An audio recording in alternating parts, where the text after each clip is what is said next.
אז מה קורה חברים? פה רויאל בסרטון חדש, והיום אני אגיד לכם 3 קלפים שצריכים להיות לג'נדרי.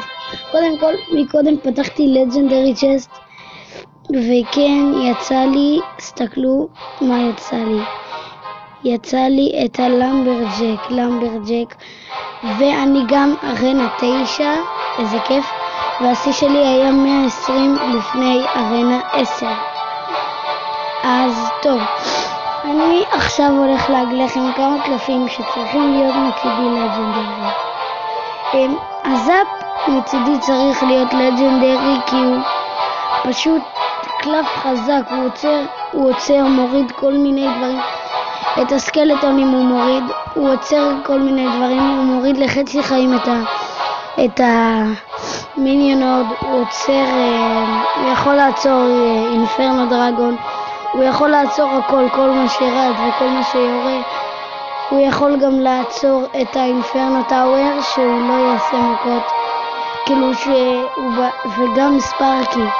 זאפ, אם ספארקי טעון ושמים זאפ, אז הוא יכול לעצור את הספארקי, והספארקי יצטרך לטעון מחדש.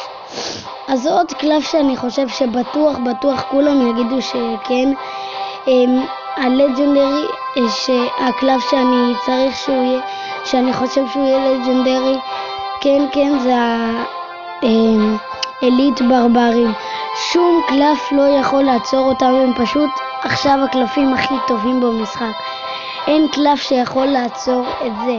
זה פשוט קלף חזק בלי תחליף, כי הוא פשוט קלף חזק.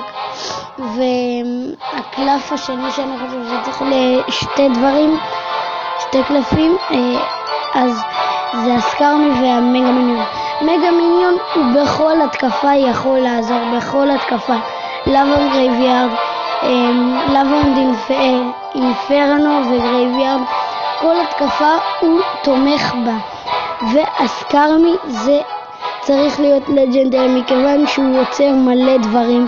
הוא פשוט קלף חזק, הוא גם עולה 3 אליקסר, והוא קלף חזק מאוד.